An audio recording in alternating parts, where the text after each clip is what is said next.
I haven't had a surge of emotion like that in a very long time from something, you know, just from a set of mountains and a lake. And there is a sneak peek at the most embarrassing clip on the channel so far. You'll see the full moment of weakness later on in the video.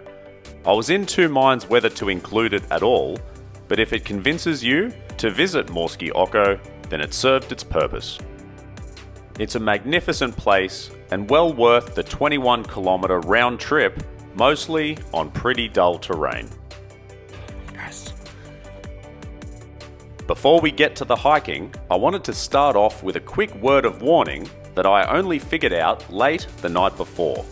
If you are arriving by car, then you'll need to book a car space online the day before. And make sure you arrive early enough to be sure that you can get a parking spot.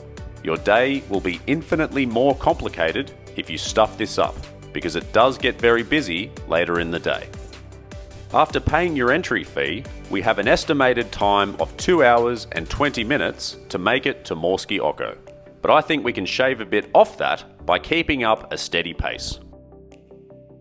Now, I've been told to get here early, and the car park was probably a third full when I arrived and hit the trail at 7 a.m. So far, very few people around, which is a good sign. So hopefully I can get some time at the lake without the massive crowds that are sure to come in later on. Speaking of the crowds, I found this mildly annoying, and I can't help but think there'd be far fewer people there if everyone had to walk. But on the plus side, the horses looked very healthy and well fed, but geez, it would be hard work for a long and sustained period of time. So the forecast last night was for rain all today, but there was a small window of 2 hours from 6 a.m. to 8 a.m. where the sun was going to come out. So I've taken the gamble, got here early, and you can just see the sun peeking its head over the mountains there. So I'm hoping that lasts for at least a couple of hours before the clouds roll in again. So looks like we're going to get lucky. Yes. Now, the other thing that gets talked about negatively about this hike is, as you can see, I'm on a sealed road. So it's not particularly challenging. It's just a long uphill walk. Having said that, I think once we get to the lake, there are some trails around the back that we're going to check out later on, which should be a bit more challenging. But after yesterday's effort, doing 16 Ks around the mountain trails on the other side of town, my knees are pretty happy to have a nice, true, flat surface today. So no complaints from me. So overall, the weather's looking good. Here early enough to have a bit of solitude on the trail. Now, as long as I don't run into any bears, should be a very exciting day. Aside from the mountain glimpses off in the distance, there really isn't much to say about the journey, except for two things. One, there are toilets every so often, which is handy. Two, I mistakenly assumed that these trails went elsewhere, but they're actually shortcuts where the road has a series of hairpin bends. I walked the long way a couple of times before figuring this out. The lack of variety in the surface of the road at least frees up your attention to take in the scenery. The trees are blocking this a little bit now, but there's this big bowl-looking set of mountains over there, and just when we come through this clearing over here, as the road takes a right, there's going to be a whole new set of peaks.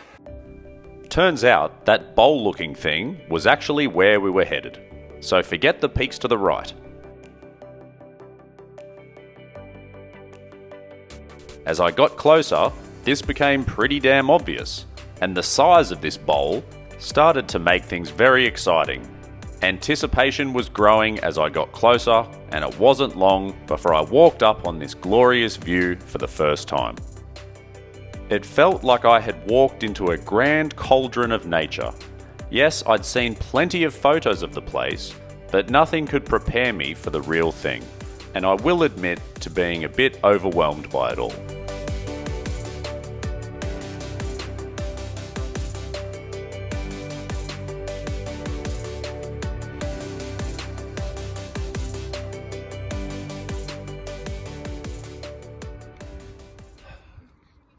So, it's very overwhelming walking into this place, and I'll do my best to describe it. So, last year I went to, I think it's called Alperhut in Austria, big glowing blue alpine lake, and the year before in Switzerland, Oschwendse, forget the pronunciation, Oschwendse, something like that. Another glowing blue alpine lake, but they seem to be more spread out, or the area is just grander, whereas this, it's huge, but it's like a big cauldron that you walk into, and the mountains just feel much closer and much taller. And while it's never going to look like that in a video or a photo as much as what it does in person, just when you walk around the corner, and especially, it's so peaceful here in the morning when there's not many people around, that I haven't had a surge of emotion like that in a very long time from something, just from a set of mountains and a lake. So anyway, I'm glad I was able to get that out properly, but I hope that gives you some idea of what this place is like that the video can't tell you. I do have a much more composed attempt at explaining this later in the video, but just know it all came from a place of absolute happiness. There's a hiking trail that goes all the way around the lake with an extra climb to a second lake right up there, and that's where we're headed. You'll notice that there are very few people around the water's edge. This will change very fast as the day goes on. So this rock here seems to be the money shot that's in all those Instagram pictures. It's an easy and peaceful walk around the lake with a number of beautiful spots where you can hang out on the water's edge and just enjoy the view. Now it's time to head up again. And as we finally reach our turnaround point, I think this was the most people I'd seen all day, but there was still plenty of space. And you were spoiled for choice for which view you'd like to take in, forwards or behind you. I was now just over 10 kilometers and 2.25 hours from the car, so I was hungry. Now you're so close to the mountains here that you can't possibly fit it in the shot. So I do have to spin a little bit, just so you can get an idea of how nice this place is, but also just how big those mountains are. So it's the end of the road for any hiking trails. Mountain climbing only from here, which is well beyond my capabilities. And if you look just over my shoulder, you can see that building right at the start, that hut with the restaurant and the lookout point that started this whole thing. So what an incredible place. I could have sat here all day, but that weather forecast was in the back of my mind. So it was time to start the long journey back to the car and continue around the lake to complete the full loop. When walking in a clockwise direction from the entry point, the second half of the loop is much closer to the cliff faces above.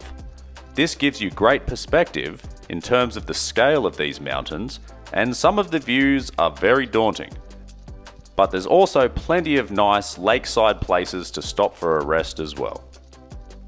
By the time I made it back to the mountain hut, the waterfront had become much busier, even though it was still relatively early in the day. But it was nowhere near as bad as what I expected based on what I'd read online. It was easy to get away from the congestion and just enjoy the view in peace.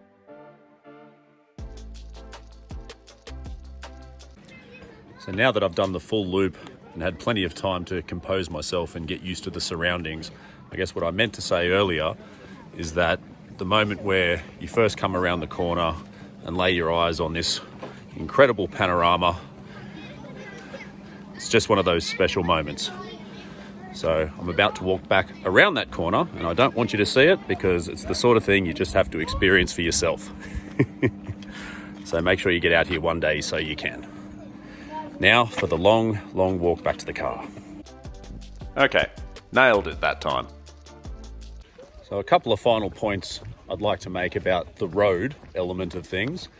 One is it's not always such a bad thing, because if you don't have to worry about your footing, you can gaze at the views along the way without having to worry.